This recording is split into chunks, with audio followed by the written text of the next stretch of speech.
by Apollo, and then he dared me to quote him, so I did. Damn. So now he's got a defense. Now he's got it to out of defend context, himself. freak. No, he totally meant this. He was also kidding. They, of course, have plenty of respect for their opponents here. I just thought I'd share with you that little glimpse of inside information. Great. Lulu Callista off the table from Apollo, but he's happy to play Lucian every single game anyway. No Gangplank for balls. Shocker there. No Nidalee for Rush. Also a huge surprise as Team Dignitas take away some of Cloud9's very best champions. Shifter will not get the Corki that he won that game over TSM with. Now we see what's left to take off the table here. Expecting a Fiora ban. But it is a Kog'Maw. Okay, that makes sense as well. Yeah. What's really interesting to me is, I guess both these teams just kind of looked at the tier list, looked under the S tier, and just picked 3 champions each. Yep. It's pretty standard bans. Yeah. This is what we're seeing now with Rise off the list. Actually, GP has not been seeing too many bans today. Yeah, but he's still banned out in this one, and so that's going to be the case. Rush will get Gragas for himself. Have not seen him play it so far at this split, so his first Gragas from a very long time, but I think it's a Runic Echoes buyer, so he can feel happy to play super aggressive early on. Meanwhile, early pick Fiora picked up alongside Alistar here for Team Dignitas. Yep, and this is just comfort across the board here. Alistar for Kiwi Kid, majorly great performances on that champion. And then in the top lane, Fiora for Billy Boss, and this is a champion that he knows through and through. Of course, he hasn't gotten his hands on it at all this split. It's been denied from him and banned away multiple times.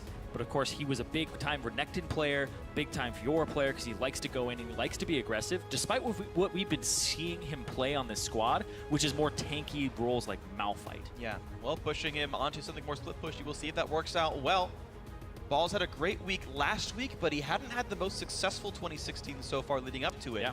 And maybe they think they can pry that lane open. We saw Darshan do that against Uni not long ago in CLG's win over Immortal, so maybe Dignitas can replicate that kind of success. Meanwhile, Cloud9 not showing much. They grabbed the Lucian away from Apollo. I think it's a very smart choice. It's a good pick for Sneaky, as well as the early grab on Morgana. It's been known as a counterpick to Alistar, and they're not showing too much here in this draft. C9 saving all of their solo laners for now. Ooh. That's not going to happen. No. But it'd be tentacool if it did. Good for you. Gotta throw those in there. Of course you do. Well played. Yeah, that one was kind of oddish, so my bad. Same. Elise and Varus, the current Harvest here for Team Dignitas. I would be surprised to see Varus picked this early. I don't see why they would, unless it was going to be a flex. Apollo has played a fair bit of Varus himself. This is just such a weird flex pick to go for. I think it's actually going to happen is the weird thing. Okay, never mind. Ezra comes through. Still a flex pick. There was a decent chance they actually were going to go for that, and it would have been kind of strange. Elise does come through for Kirei, and it's funny because we had talked for so many weeks about how he's like this Elise one trick, and people need to worry about him getting it. And he just stopped playing the champion, so we stopped talking about it, and teams stopped banning it against it. Yeah, it was up in one game, and then he just picked Nidalee over at first pick. It was like, okay, well, maybe he's got some other things. But people went back to actually banning Elise. It was banned against them in TSM and Impulse and Weeks and Energy. So their last few games, it has actually been banned against them. Last time they played it was Week 5 against Immortals, and we all know how that went. Did they lose? Yeah. They got a lot of kills early on, though. Kirei actually had a really good early game against Immortals back in that game. They didn't win. So they lost. Okay, well, next pick's coming through. Oh, jeez. All right, so a lot of comfort across the board for Team Dignitas.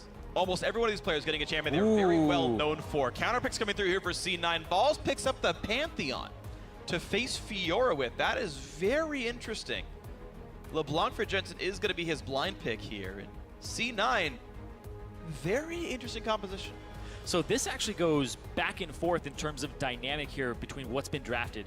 C9, low wave clear, but a lot of assassination potential, able to create superior numbers. And when Pantheon versus Fiora comes up as a matchup, you just keep throwing spears, trying to chunk her down. You keep your distance, harass her, and then you look for those opportunities, because even though Fiora is split pushing, you have way more windows of opportunity to actually get into a fight as Pantheon. So if you have characters who can engage those fights, get picks like high as Morgana, then you can have balls just jump in on Pantheon, and you can keep doing that and creating superior team fight numbers. Well, last pick comes through and looks like it's going to be the Ahri here for Shifter. So talk about comfort again. Every one of these champions, something that Team Dignitas are known for playing a hell of a lot of here. Shifter's Ahri definitely one of those champions. Last week, Team Dignitas came into the week saying we practice one comp, one style of comp over and over and over and over again. Team Dignitas now finding just a bunch of comfort, and again, picking a comp that works for them, and to give that as something that will break apart Cloud9 here. It's a long shot, but of course it is always a possibility. C9 picking a lot of very interesting things for themselves. You mentioned assassination power is definitely there.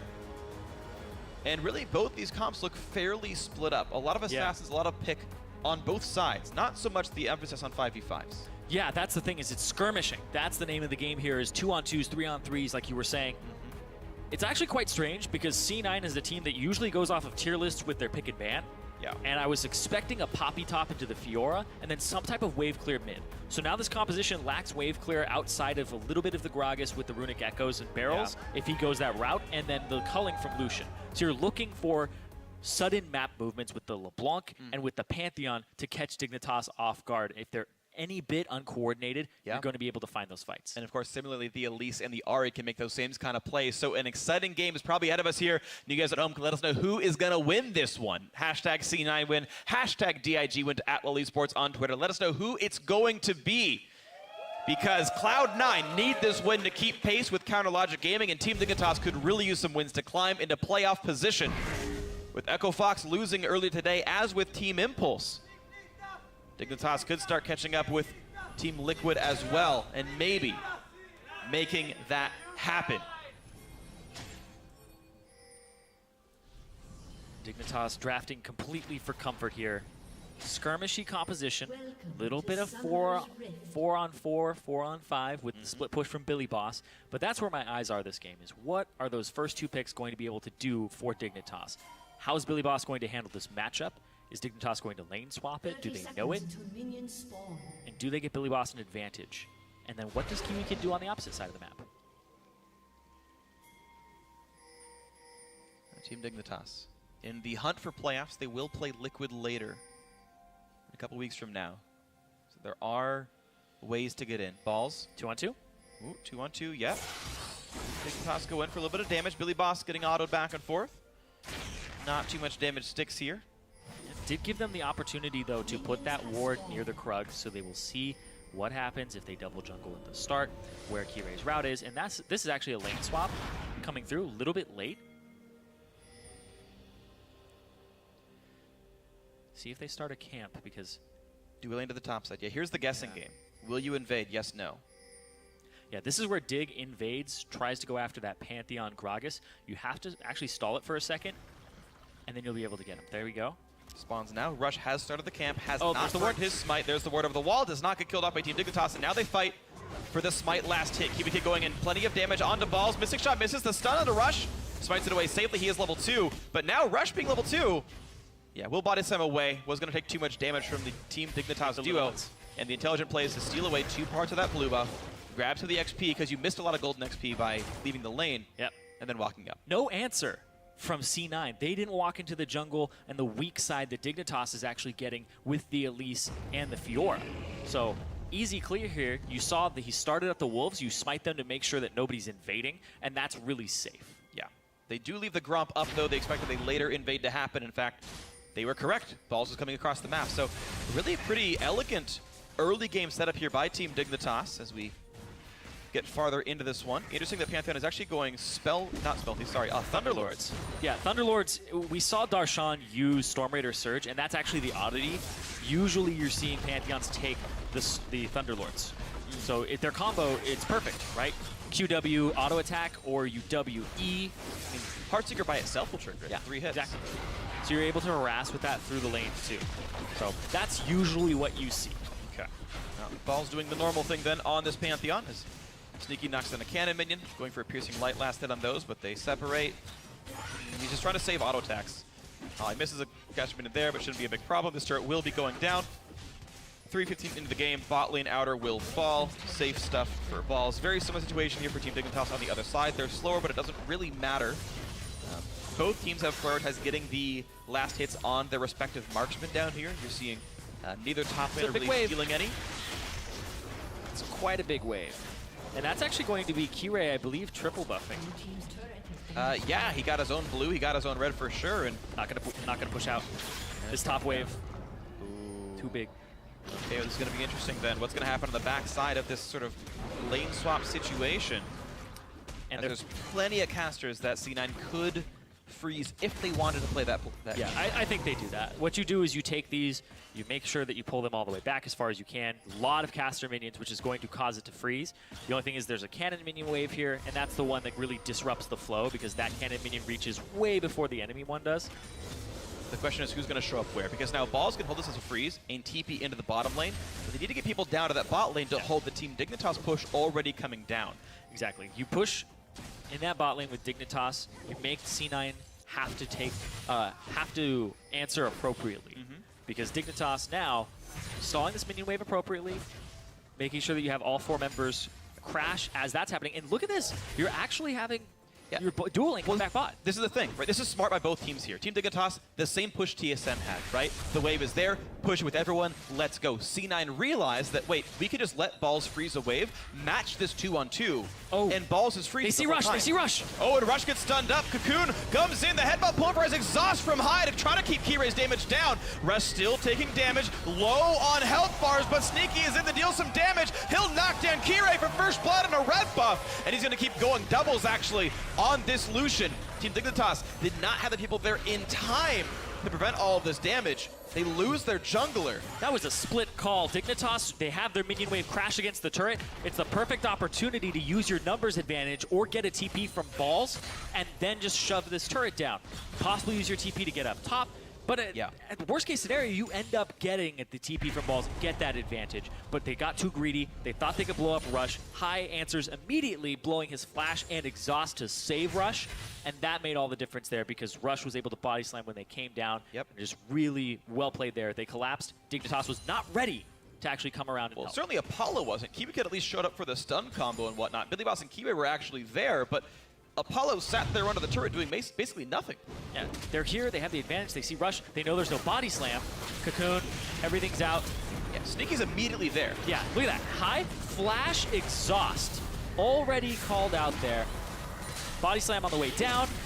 Kirai forced a flash. Sneaky with the cleanup. Good target selection. Rush. Meanwhile, picking on the spider. Down she goes. Balls gets the kill. 2-0 C9 as they did exactly what they were supposed to when a giant wave shows up here. Now Billy Boss in danger. Balls level 5 though. Body slam. Barrel. Q flashing away. He will survive. That dive was a little aggressive. Oh, just Billy barely. Boss played it right. Just barely there. Billy Boss, he did play it correctly. Making sure that he gets this gigantic wave. Because if you end up losing this wave, you're basically out of the game at that point. Yeah. He was already a full level behind Balls. You get killed as well, you're pretty much out of this game. Billy will survive for now, but it's going to be a tough road ahead. Look at how bad the mid lane is going. Jensen up 17 over Shifter. Level 6 on both. Big chunk comes through, charms him, and goes for the damage up. Misses the backside of the Q, though. Ignite is on for both. Trying to juke back and forth. Does dodge the chains. Jensen's passive is popped. But that is Shifter burning an extra summoner and only going equal. Now to the backside. Kirai looking for the flank in because here's the TP in for Balls. Stunning up Kirai yet again. This Elise is already 0-2. So many low HP members here from Team Dignitas. And C9, I don't know how long they can actually keep this siege up because there is a TP from Billy Boss. So just gonna be stalled out here. And look at this, Balls is basically just roaming with this Pantheon. He's using the point and click, and diving turrets is so easy for Pantheon. You take the first shot, you W, you take another shot. Easy mode. Well, there we go. He's a Cocoon though. No turret shots for him. Just gonna let Shifter clear the wave away, but look at that. 47-66 in a largely undisturbed lane. The first glimpse of that happened just there. Jensen gets a blue buff steal as well, thanks to how much C9 had pushed that bottom lane in. And Balls will probably get back to the top lane, that left side of the map, in time to catch the wave that Billy pushed in. Billy temporarily with a level lead, but Balls will catch up with that before too long. And C9 just, hey, 2,000 gold up. Yep. 2 kills and a lot of farm. Well, Dignitas was trying to be proactive in that bottom side of the map when they caught Rush out, but it was just too fast for the rest of the team to respond, and based on the positioning, C9 were able to react much faster. So Dignitas, that was just a miscommunication, and it was such a juicy opportunity. Yeah. Right, you see the body slam, you're just, I have to get this kill. And that's what's causing this gigantic lead. Now they're able to push out bottom, they're able to starve out top lane. The wave not bouncing was actually okay for Dignitas if they had forced something bottom. but because they ended up losing bottom, Balls got so much free CS, and he got to push it to the turret, and then they almost dove Billy Boss and killed him, which could have been another opportunity for C9. So that's how this game has gotten to this point so far, and C9 with all of that control. Attempted steal, the Dragon's still healthy, not going to be stealing it. Nice try. I haven't seen a steal in a while now, a couple weeks. With the True Shot Barrage. Oh yeah, I was going to say like, people smite steal all the time. Yeah, okay. Like cross-map steals has been a long time. That's true. Hasn't happened in a while, but it's okay. Team Dignitas actually able to control top side of the map. They will get blue buff over to Kira, but be careful because the team is coming, and oh no! Wait, oh, it's his teammate. I'm silly. Whoops! He meant to give it to Shifter. He stole it from Kira. It's okay, it's okay. Sometimes when games are just going crazy, it's like, I'm losing my mind. See, this is what happens when I don't tell puns for a day. Oh, I've made the effort to not make any silly jokes, and I can no longer cast League of Legends. Wow, we like swapped roles. I started telling puns at the start, and you just started screwing up, so. Oh, you're so nice to me. Thank you, man. I've drained all of your power. Including the self-deprecating humor. It's great. We've literally swapped places as people. Anyway, top lane, Rush might be looking for another dive here onto Billy Boss. Numbers advantage there. Kira not here to answer, and they're pinging out. They want this. They're probably going to get it. Kira's running up there, but good luck, Billy Boss here. Stunned into the turret. But damage dealt there. Apollo also rooted up. He's going to die for this one. True Shot Barrage doesn't matter. Sneaky says thank you very much for the goal. Turn. And now the turn by Billy Boss, but he's got no health left. Nice explosive cast by Rush to knock everyone away. Kira says, just kidding, guys. It was a prank. Please let me live. It's a prank, bro. It's a prank. Chill out, dog. Running away. He's going to survive with Spiderlings in the back. Oof. But Rush continues to pick on people. 1-0 and 2, getting so many kills for his team now. And they're up, 2 manning this top lane turret. Kirei coming back yet again to defend because Billy Boss wants to teleport to this turret.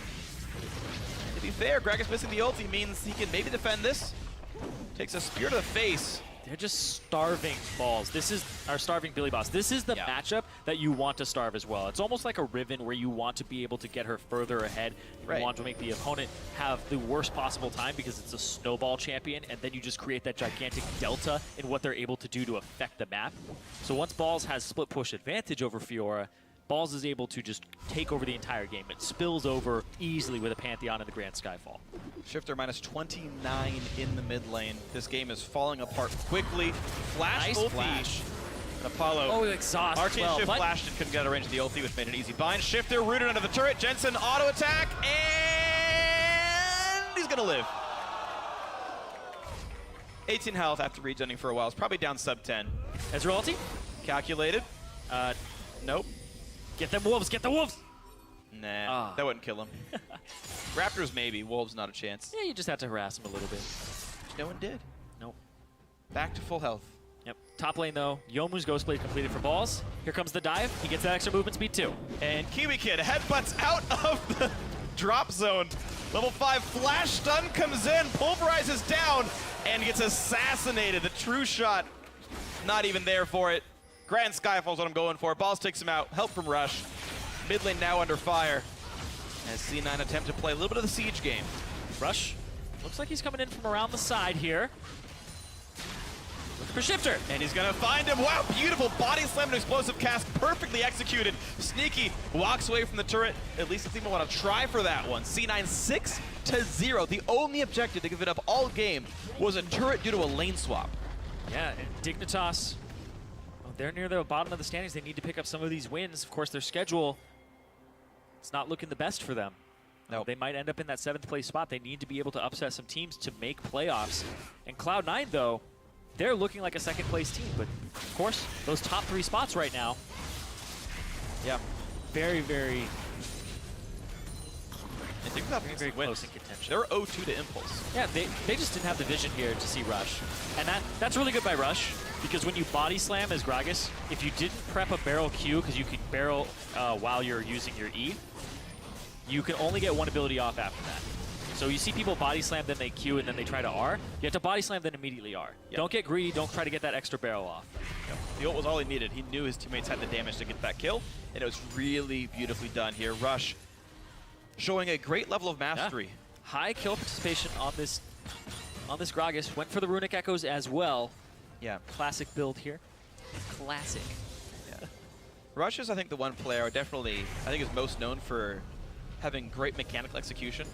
There's an interview I don't think we ever played from Dardoch where he said he learned how to play Nidalee by watching Rush. And similarly, you're seeing, oh, nice, reflex, black shield by High, can just ignore Kiwikin now. He burned every meaningful cooldown and is going to get stunned up once again by the Morgana. The ulti is gone, he's the bind, here's the kill, easy peasy, lemon squeezy. Cloud9 7-0 in this one. Jensen gets a charm, but now wants in a shifter, can't quite land it. C9 looked dominant in this game. Near the beginning of the split, we were saying Bunny Foo Foo High, back and forth, what's Cloud9 doing? And they looked all over the place. Well, out of their last 7 games, they've won 6 of them. Yeah. And that one loss was Immortals. So, that one loss was like Immortals. you said. So there's bright lights in C9's future here. Looking ahead into the playoffs as a high seed. They can still battle CLG tomorrow for number 2. Provided they win this game, they'd have control over it. Attempted flank by Balls. Level 10 Yomu's. to level 9. Yomu's popped. Rush is coming as well. Billy flashes. Yep. That's why you rush Yomu's. It's the flat armor penetration for destroying squishies, but also it gives you the chase potential if you don't actually land right on them. Jensen, though? He's coming. Speaking of chase potential. Rush gets some liquid courage and decides, you know what? Courage or not, I don't want to dive a turret with Elise next to it. Backs away from that one here. High. A little bit of damage in a shifter, walks away cleanly, but look at that, C9 in control of this topside jungle. Yeah, they're going to try and make a play here, see what happens, because Apollo's in the bot side. Pulverize into charm, into damage. The flash away, Kiwi Kid. Still gets explosive cast into the team. Level 6 on Alistair. Chunk, chunk, chunk. Goodbye, Jensen. Deletes Alistair. He could have actually gone to the menu wave to block skill shots, but walked left. Was an easy target to acquire. No ultimate either there. It wasn't up for Kiwi Kid. Rush and Jensen, the synergy was called into question the first half of the split, but then they just turned it on. Jensen became this guy who's just bodying fools. He saw you. Goodbye. Solo kill for Sneaky. And so sneaky. And there's top right turret as well. Wow, all across the map, just domination here from C9. And when they drafted this comp, you're drafting for skirmishes. Their skirmish game has been on point. Wave clear has not been an issue. Well, for Kirei's favorite and ostensibly best champion being Elise, Rush with his first Gragas game of the year is doing beautifully on the champion. Oh my god. 7 out of 9 kill participation. He's doing everything. He's also got a needlessly large rod. So he's going Rylays? I don't know. I assume that's going to be Rylays. That's beautiful. When I was like fiddling around with these Gragas builds, like I really want a Lichbane second item. Runic Echo's Lichbane. It sounds great. So much movement speed. And he's like, well, when you're ahead, AP just snowball the game even harder. Yep. Rush is going to become the wave clear here for C9. Very aggressive build.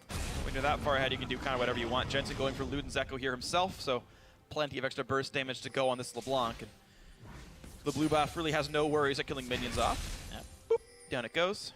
Looks like it will be a Rylai's Crystal Scepter here. That'll affect his W, his E, and his R, so there are. All of which are AoE abilities. Yep. So spreading the slows, spreading the love, feeling good about that. Kirei will kill off this ward on the top side, but Team Dignitas have not found anything good in a very long time. C9, if this weren't a lane swap, it'd be a perfect game so far. And honestly, even it being a lane swap, I pitched that this be considered a potentially perfect game as we move on to this one. Petition for it, sign it. Like, that's a difficult thing. Is in the world of lane swaps, you get a turret unless you, like, literally have never done it before in your life. It's a perfect lane swap game. Yeah. Like, put an asterisk, by the way, the lane swap, but otherwise. Yeah, turrets taken by lane swap do not count towards your turret total. I think it's reasonable. We go bot lane under fire, Sneaky. Whoops, pulled aggro, but he's going to be fine. 2 dragons taken down, a little bit of extra fire damage on that one, and another turret crumbles 4-1 in that regard. C9 continuing to wrest control of the map. If you actually check their vision as well right now, they've got wards in both jungles right now. They can actually track a lot of what Team Dignitas would do roaming back and forth across the map. These constant rotations are very easy for C9. Oh yeah, it's very fast. They're able to catch skirmishes and make themselves have superior numbers. And now they're just clearing out vision, making sure they can go between mid, top with those tier 2 turrets, trying to get some chip damage, and spread out their numbers. Like right now, you only see Billy Boss top. They could dive him. So he has to back off this turret and give it up. How far he is away. He's not even in melee range of minions anymore. Kiwi Kid and Kirei all showing up too. And now you go back mid. But to keep him alive. Yeah, right. And C9 walks right back down. High led the charge up there. He's going to go right down to the other side. Billy Boss blocks, I guess, some Heartseeker Strike damage, and even Apollo's going to help wave clear. Kirei had actually even gone Cinder Hulk on this release just to be a little bit tankier because of how far behind he is. Yep, C9 might walk around here. This turret is so low, they're going to get lost in rotation. And Kirei nearly gets lost to a headbutt pulverize, and plenty of damage there, not that body slam, rather. Mid lane outer going down, Shifter forced to run away from Sneaky's Lucian. And Team Dignitas just cannot catch a break. Down 10,000 gold in 19 minutes. Grand Skyfall in, Shifter falls. Kiwi get headbutts, pulverizes balls. He's a fairly squishy Pantheon, running for his life and staying alive. Rush might be next up. They knock Billy Bounce across the wall, but Rush has nowhere to go. He's trying to run Apollo. Can't quite get the damage down. Sneaky flashing out of the base. And C9 have still given up that one kill. Jensen was slain. Petition rescinded. C9 sadly giving away a kill for their sake. Yeah, Dignitas, though, falling so far behind. That's where you're just getting impatient to end the game. You want to have some fun. You dive in. You're so far ahead. Yeah. They blew so many flashes to just get out of that afterwards, where they probably could have just sieged down the turret. You really didn't have to use the Grand Skyfall. But where's the fun in that? Yeah, that guy's got it. Yeah. All right, well, Team Dignitas forced to lick their wounds. Ball's being very aggressive, almost. But Jensen picks it up. Jensen snaps back, still has aggro. Gets killed by... True Shot Barrage? Yeah. Oh, it was! Sick play by Apollo. Oh. Almost got rushed, too, there. Yeah. It's almost a double. And Apollo honestly continues to be the best player on Team Dignitas, I think, by a long shot. He's very consistent. When they win, he he plays. goes huge. When they lose, he looks okay. Yeah, they're able to lean on him. I'm actually looking at his deaths. He's never had a game with more than 4 deaths. Yeah. So he's been very consistent. You know, and of course, he's only had 2 games where he's had 4 deaths. So a lot of them are 1 death, 0 death games for himself. Yeah, they go big. He goes big when they end up winning. And as a player, I honestly have a lot of respect Yeah. for. I know back on his Team Impulse days when he was alongside Rush and Adrian, it was like, well, you know, he's just a serviceable AD carry, whatever. Everyone else does all the work. But Apollo had always put up really good numbers. And now he's on a team at roughly the opposite side of the standings here. You know, Team Dignitas really struggling. And Apollo continues to show that, look, he is a very, very good player. And it's been hard for Team Dignitas to harness his strengths always. When you have a team so good like Cloud9 where they can attack everywhere at all times. Speaking of attacking everywhere, Apollo, consistent, might get caught out here. Yeah, he's on the wrong side of this one. Arcane shifts away, still taking Cooling in the back, and down below 1,000 health. Sneaky and Rush ready to chase him down. So the rest of the team has to go do something. Team Dignitas need to get a bit of a push going somewhere else on the map. Woo! True Shot Barrage nearly took down Sneaky, but yeah, he is dead. Yeah, if that True Shot Barrage had made contact with Sneaky, that would have been a kill. Of course, Cloud9 got a little jealous. Freak saying he's a great AD carry. I'm a great AD carry too. Hey, Freak, notice me. I mean, Sneaky's the best in North America. Yeah, you did say that earlier. That is true. But Apollo is, I think, a top-tier North American AD carry. But it's still a 11,000 gold lead, 22 minutes in. Ball says hello to Billy Boss with a 2-level lead. Yomo's into Sterix into Dustblade or Maw. It's probably Maw, but he doesn't really need that. Let's see, it's just extra armor penetration, 30 flat armor penetration, 4 balls, and he's rocking a total of 37. So he has precision as well, of course. Yeah, it's just a tough situation here. C9, all you can say is, look, this is a really dominant team. They're at least number 2 in NA. Yeah. Like, I guess you can't say at least number 2, Tied right? for 2. They came out of the day, tied for 2nd. Of course, you just heard Darshan talk about the fact that when they beat Immortals, maybe they are the best team in North America. And maybe Immortals are number 2, and CLG is number 1, and C9 is 3rd. That could be the new pecking order here. C9 will play CLG for that right tomorrow. They're certainly crushing Team Dignitas right now, and that's honestly to be expected if you looked at the records and the level of play these teams were showcasing coming into this week's games. And it's always interesting to see just where these teams actually stand. And going back to the game for a moment, C9, we're talking about them being a very dominant team, top 3. They got a little overzealous there, and now they've lost some steam. Shifter lands a charm. Charm into jump forward. Apollo doing plenty of damage. The cocoon lands, and the flash makes it happen. A shutdown Dignitas finding something to do. Now, a potential 5v4 TP in from Billy Boss, but Apollo is dead. Jensen deletes him, so no AD carries, and now Billy Boss stunned up, taken down. A double for Jensen's LeBlanc. Kiwi Kid on the run, running for dear life, and that should be a distortion for a kill, a triple for Jensen. Can they chase more? Rush flashes in, explosive cast, knocks in Kirei, who repels up into the air, finds a slow, finds a turret shot. Here's the attacks. Jensen could go for the Quadra. He's gonna get it unofficially, and Shifter's on the run. Balls and Rush to chase. The slow is there. One hit will do it, and they give it over to the Pantheon. 4 kills for Jensen, 1 for Balls, and ace for C9 at 24 minutes. Scumbag Kirei. Repel there to buy time, and then the timer wears off. C9, they lost a little bit of steam when they had that Pantheon dive. They could have taken that middle inhibitor turret. Now, they catch Dignitas on the other side of the map.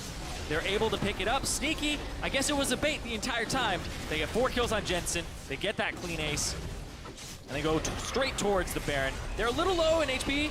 About half HP there on the Baron, but it's still and they're really out of mana, Baron. and here come some members. True shot barrage. Sadly, a few seconds late.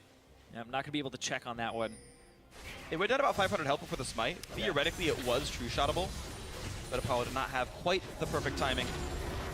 And even if he had stolen it, I don't think it would have given Dignitas enough of a leg to get back into this game. Baron power play right now is below 1500 for the minion clear, but look at this. Yeah, Sneaky's really far forward, but he's not alone. Everybody's here to reinforce. Dignitas overextends to chase Sneaky down, and now they find themselves on C9's side of the map. And Jensen free to roam about. They keep putting the black shield on him to make sure that he gets undisturbed. And Billy Boss, after Balls. Well, headbutt, pulverize, damage output. Sterix doesn't matter. Big AoE heal. There's no chance Dignitas dies, and they will get another shutdown kill. So they're finding these ways to pile drive the split pushers, but C9 just does something else. Yeah, you can. So when people make plays like that where you allocate superior numbers to one person, you're going to lose something on the other side of the map. This turret is going to go down so quickly. At that point, it's not worth it when you look at the overall play. Sure, you stop Balls with 3 members, but then it's a 2-on-4 on the other side of the map. Yeah, so inhibitor turret goes down. The rest of Dignitas heals up. They've got home guards 20 minutes in, so they can maybe go back in for more. They still actually have... Oh, he jumps over it and just takes freaking people down. A lot of damage dealt back and forth. No one has died just yet. The inhibitor is gone. Explosive cast puts the team right back in. Kiwi Kid running for dear life will still be killed off by Jensen. Now Sneaky's low. High puts the pool under Kirei. Plenty of damage. Shifter wants in. Can he get it? Almost! And he does! He gets 1, but it's only the 1 kill. Apollo rooted up. Jensen deletes the poor man. Ezreal is dead. A 3-for-1 inside the base. If they were able to actually finish off Kirei, that could have been game there. Balls walking up, Grand Skyfall available in the Baron buff, but Cloud9 going to back up. They're going to get this top tier 2 turret with those death timers being at about 30 seconds on Apollo. 4v5 or not, when you're up that much gold, C9 can take that kind of fight and it still looks okay. It's a rather easy fight for them, and that's what Cloud9 has been hitting these last 15 minutes. Ever since that 11-minute mark and just very early on, they've been able to just take every fight, every skirmish, and 1.0 kills, 0 to like 10 or 11. And then they got a little bit too greedy. This, though, this is a good call. Dives in. Flashes the charm. I mean, had he had black shield on anyway. Yeah. But why risk it? So, waits for Kiwi Kid. That's a lot of damage focused on an Alistar with ult on. Yeah. So all of that damage and time was spent, which allows you to come back in. QSS early. Sneaky QSS slightly early there. Oh, really? Yeah. It just comes in because of the bind. Well, Baron power play. Only that 1432 gold. There were so many minion waves picked up by Team Dignitas. And honestly, a couple of shutdowns helps as well. Looking at the player over the wall. Rush. Body slams away just as the ward goes down. Knew it was risky. But the bot landed on fire. Culling has plenty of damage here. Sneaky walks back down to 2/3 health. You can see Rush just walking up to hit these turrets as a Gragas. Kiwi Kid just does not do damage to an Alistar, so Kirei gets deleted, picked up there by Ball's Pantheon. Bottom lane inhibitor going to be taken down, binding on an ultless Alistar. Will it go in? Jensen will, and he's going to have the damage. Picks off another champion, legendary here on the LeBlanc, 21-4. Start of the game, first few minutes, Jensen has only had 1 kill. He's 11-1 right now, and they're getting more. And they're going to get Apollo on top of this one. Another pit shutdown as a knockdown shifter.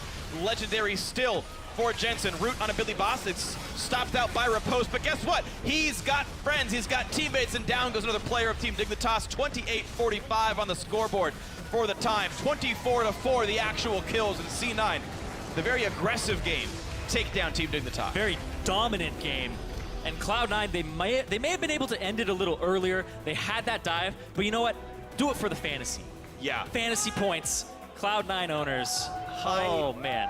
High 0-0 and 19. And as a player with High on my fantasy team, I must say thank you very much, good sir, for the 24-ish points you've given me. And that's just game 1 of the week. Yeah. All of the members actually coming up huge. And in terms of kill participation, Jensen was the lowest for a decent amount of time. There was a lot of action in the side lanes. The skirmishes were happening away from mid lane. Wave clear didn't become a problem at all because they got so dominant and they got such large gold leads that they were able to just force the issue over and over and over again. And that's how they got the win at 28 minutes and 50 seconds here. Another dominating performance for C9, showing that they belong in that number 2 spot, even though we doubted them at the start. Rush and High, both deathless. That's got to feel pretty good. High 19-24 is certainly really great KP for him. And that's just, I mean, that's C9 with a little bit of looseness towards the mid game there, I think. Yes, some over-aggressive dives, giving up kills they didn't need, but I mean, this is what C9 looks like. They are a top-tier North American team. They are one of those squads that you think has a chance of winning the entire championship, going to the mid-season invitational. The conversation's been them, Immortals, Counterlogic Gaming. Those are the 3 teams to look for. And we get to see C9 take on CLG tomorrow. That's going to be hype. The super exciting one. That's the one to watch for. CLG, who have just taken down Immortals themselves. It's a really good measuring stick for C9 to put themselves up against. And C9, across the board, they have been performing so well. High's been landing the bindings, expanding the champion pool a little bit. Rush has been aggressive, but he's meshing with the team now. So they set out to have these goals for themselves. Rush, expand your champion pool, and mesh with the team. Well, both of those are pretty much covered now. Jensen perform on stage like you do in solo queue and scrims, and he's been bringing it. And especially just you talked about Rush synergizing with the team. Remember the old C9, Meteos camp for balls, that level 6 tower dive that happened almost every single game. Balls crushed everybody all the time, Meteos helped him. Then there was this mid sort of C9 timeline slump, you know, later on to the Meteos time, in the High jungle time, where Balls was kind of the weak link of the team. The Diamond 2 meme showed up. He wasn't very successful, but honestly, like, Balls had a downturn for kind of a while. And then Rush comes into a game, camps the crap out of his matchup, and his Pantheon gets a whole ton of kills. There's plenty of damage for the team. Rush constantly there under the turret to get Balls a couple of tower dives, and hey, look, that's back. Old Season 3 Balls is back, and that is a really big deal. Rush is, of course, helping. Yes, of course, and that's the big thing is Rush is being able to not just gank one lane, he's ganking mid, he's ganking top. This game, there weren't even that many ganks in the mid lane. It was just side lane control, and he's synergizing really well with the team. No questions there. That's pretty much a story that's off on the side now, and it's all about Cloud9, how they're moving forward, and that second place spot. Yeah, are you number 1, number 2, or number 3? We'll see which one it's going to be by the end of the year, but to wrap up our day's coverage, let's send it down.